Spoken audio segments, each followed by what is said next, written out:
السلام عليكم، انا محمد مصطفى مستشار عقاري في دبي، والنهارده جايب لك مشروع ممتاز جدا. معادله الاستثمار العقاري في دبي سهله جدا لما تستثمر بدري بافضل سعر مع مطور موثوق، تقدر تحقق النجاح والارباح بتكون مضمونه. كلنا اكيد نعرف الكلمات دي: برج خليفه، دبي مول، داون تاون، ودبي مارينا.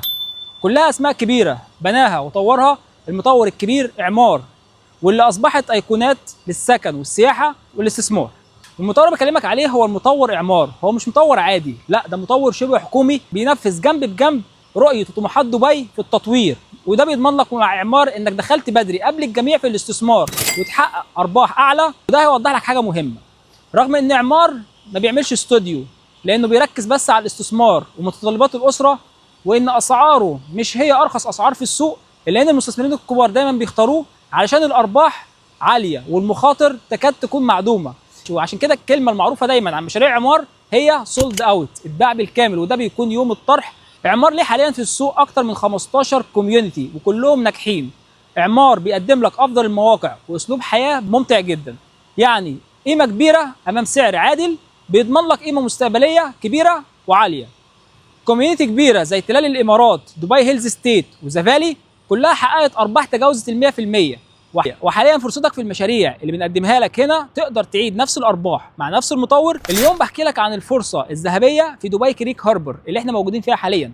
طبعا بنبدا اهم حاجه في اي مشروع لاعمار او اي حتى مطور تاني هي الموقع. وكالعاده اعمار بيختار افضل المواقع، موقع استراتيجي جدا علشان يعمل دبي كريك هاربر عشان تكون النسخه الاحدث والافضل من الداون تاون القديمه، ويتجنب فيها الاخطاء اللي حصلت في منطقه برج خليفه. شوارع اوسع، مداخل ومخارج اكتر، وخدمات اكتر. دبي كريك هاربر صممت عشان تجمع ما بين اسلوب حياه مختلف، ما بين حياه المارينا اللي موجوده في دبي مارينا واللي بالفعل اصلا طورها اعمار، وكمان حياه الداون تاون والسياحه اللي موجوده في دبي داون تاون وبرج خليفه ومنطقه برج خليفه، مع وضع علامات استراتيجيه تجعل المنطقه مستدامه ودايما تحمل القيمه في كل الاوقات. وارتفاع الاسعار هنتكلم عن برج الخور اللي راح يكون اطول من برج خليفه، كمان دبي سكوير مول اللي راح يكون اكبر 3 مرات من دبي مول. تعال نشوف الماستر بلان داخل السيلز سنتر تبع اعمار في دبي كريك هاربر، ونشوف التفاصيل اللي موجوده على البلان بالكامل، ايلاند ديستريكت، وكمان المنطقه السكنيه او الجزء السكني. احنا دلوقتي دخلنا السيلز سنتر زي ما احنا شايفين، ده كده المجسم بالكامل او الماستر بلان بالكامل. في المجسم انت بتبقى واثق ان كل حاجه هتيجي في مكانها، يعني زي ما احنا شايفين الحديقه خلاص هي جايه الحديقه وهي اوريدي متسلمه، فانت بتبقى ضامن مع اعمار او مع المطورين الكبار انك انت اي حاجه هتشوفها على الماستر بلان بتاعته ان هو اللي هيسلمها لك زي ما هي موجوده، مش هتلاقي تعديل ولا تغيير، فتضمن اذا كان في اطلاله جايه ولا في حديقه جايه ولا اي شيء فده هيكون هو تبع كده. زي ما احنا شايفين دي كده الداون تاون رقم 2، لان هي بالظبط دبي كريك هاربر بنعتبرها الداون تاون رقم 2 لان هي مساحتها مرتين ونص من الداون تاون القديمه، فمساحتها اكبر. زائد كمان نفس الجينات اللي موجوده في الداون تاون القديمه موجوده في الداون تاون دي. دبي داون تاون القديمه فيها برج خليفه، هنا هيكون عندنا دبي كريك تاور اللي هو هيكون اطول من برج خليفه. دبي القديمه فيها دبي مول، هنا برضه هيكون عندنا دبي سكوير مول اكبر من مول دبي. طبعا كلنا سمعنا عن دبي سكوير مول اللي اعلن عنه الاستاذ محمد العبار، وكمان دبي كريك تاور اللي راح كمان قريب يطرح، اللي راح يتعلن عنه التفاصيل النهائيه خلال 3 شهور ان شاء الله. زي ما احنا شايفين عندنا اول ديستريكت اسمها الايلاند ديستريكت، واوريدي المنطقه دي سولد اوت بالكامل، ممكن يبقى فيها حاجات بسيطه اللي هي ليفت اوفر، او كمان عندنا معظم بنات اصلا متسلمه. الكلام ده كله موجود بره، يعني انت لما بتيجي هنا تزورنا في السيل سنتر هنا بتقدر تشوف الكلام ده كله على ارض الواقع. عندنا الديستريكت الثانيه اللي هي عندنا كريك بيتش، هي عباره عن اول كوميونتي هيكون كله لو رايز بيلدينج وهيكون فيه شاطئ صناعي، فده برضه بيقدم لك حياه الشاطئ. فانت اصبحت هنا في دبي كريك هاربر عندك شاطئ وعندك حياه المارينا البرومينات، كل البرومينات دي دلوقتي او المارينا دي هي جاهزه، فموجود فيها المطاعم الاف ان بي كلها موجوده، المحلات التجاريه موجوده، اسلوب الحياه موجود هنا، الكيدز بلاي اريا كل شيء موجود، حتى مراسل اليخوت موجود برده كمان.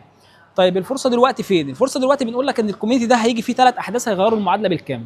اول حدث دبي كريك تاور، طبعا مجرد ما يتم الاعلان عنه الاسعار راح ترتفع مباشره، ولما يجي يتسلم الاسعار راح ترتفع، واكيد هيتسلم كمان 4 أو 5 سنين، فبالتالي لو انت بتستثمر في اي حاجه هنا الاسعار هتكون استلمت وبعدين هو اتسلم. تاني شيء دبي سكوير مول، ودبي سكوير مول نفس الكلام، تم الاعلان عنه هيتسلم كمان 3 سنين، واقرب تسليم من اعمار بيكون خلال 4 سنين، فبالتالي هتكون انت بتستلم بعد ما المول ما تسلم، وبالتالي هنا الاسعار تبعك هتكون باي ديفولت الاسعار ارتفعت. ثالث حدث وهو المحطات المترو. احنا عارفين دبي داون تاون ما عندهاش غير محطه مترو واحده اللي هي برج خليفه دبي مول، اللي هي محطه المترو. انت هنا عندك 4 محطات مترو داخل الكوميونتي، اللي هو الخط المترو الازرق اللي اوريدي كونفيرمد واتاكد خلاص من هيئه الطرق والمواصلات ان التسليم بتاعها في نهايه 2029. فانت لو بتشتري برضو دلوقتي في 2026 هتكون بتستلم والمترو اوريدي شغال اوبريشن، فبالتالي سهل جدا انك انت تستفاد والمستثمر اللي هيجي او الساكن اللي هيجي يستفاد من الكوميونتي. الكوميونتي هو مساحته كبيره زي ما احنا شايفين، في مستقبل جميل جدا جدا، كواليتي عاليه، مطور اعمار اللي هو دايما الناس بتستثمر معاه لان سهل جدا في اعاده البيع وسهل وسريع جدا في الارباح، زائد كمان الطلب عليه عالي جدا جدا من المستثمرين. وزي ما احنا عارفين برضو ان انت لما تيجي تستثمر لازم تعرف مين جارك، فجارك اللي بيستثمر هنا هو بيستثمر بقيمه عاليه مع مطور كبير وخطه دفع صعبه 80% خلال الانشاء و20% عند التسليم. فانت بتضمن الناس دي معاها كاش فلو كبير جدا، هيشتروا منك، مش هيبيعوا في اصعب الظروف ومش هيبيعوا خلال الانشاء، هيبيعوا عند الاستلام، فبالتالي الكوميونتي كله اسعاره بتزيد. دي فرص كويسه جدا. اللوكيشن مهم جدا للناس انك تعرفه، بينك وبين الداون تاون القديمه 10 دقائق، فالناس اللي هتبقى مهتميه او الفانز بتوع الداون تاون القديمه سهل جدا يوصلوا لها. بينك وبين البيزنس باي ودبي انترناشونال فاينانشال سنتر حوالي ربع ساعه، بينك وبين البحر 25 دقيقه اذا حبيت تروح الاوبن بيتش في الجميره او لامير، فسهل جدا التنقل. بخصوص ان كمان الكوميونتي عنده عده مداخل، الداون تاون القديمه فيها مدخل واحد ومخرج واحد، هنا عندنا مدخلين ومخرجين، وده بيساعدك علشان يكون مفيش ضغط مروري كبير جدا. عندك مخرج على شارع راس الخور وعندك مخرج على ند الحمر، فسهل جدا انك تخرج تجاه دبي الشارقه وسهل جدا تطلع على اتجاه الداون تاون وابو ظبي، فدي برضو بتوفر مهمه جدا للناس اللي بتسكن ومهمه جدا للمستثمرين. بالنسبه للاعمار فهو التوب ديفلوبر في دبي، هو رقم واحد، بس اعمل ريسيرش على جوجل او اي مكان اكتب توب ديفلوبر في دبي هيجي لك على طول اعمار. الفرصه اللي موجوده دلوقتي فين؟ خلصنا الفيديو بندور على الفرصه اللي موجوده عندي في الطورات اللي هناك دي، ال4 طورات، في طورين انباعوا سولد اوت بالكامل، في بس منهم بعد نص طور هينطرح، وعندي طورين تانيين. هيكون عندك اطلاله الطور الكبير برج الخور، عندك اطلاله السيتي المدينه والابراج اللي حواليك، دي هتكون في الغالب الوان بيدروم وبعض التو بيدروم. اما بالنسبه للتو بيدروم الكبيره والثري بيدروم هيبقى عندك اطلالات اماميه على محميه راس الخور الطبيعيه، اطلاله مفتوحه عمرها ما تقفل، وعندك اطلالات على البحر ودبي سكاي لاين.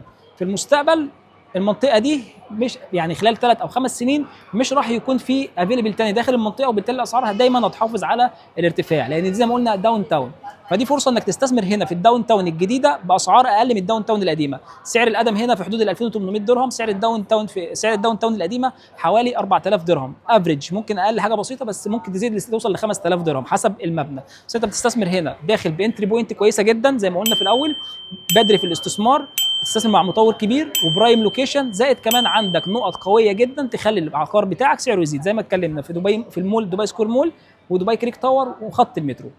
وصلنا لنهايه الفيديو. انا محمد مصطفى، مستشار عقاري، تقدر تتواصل معايا لو مهتم في المشروع ده او في الاستثمار العقاري في دبي بصفه عامه.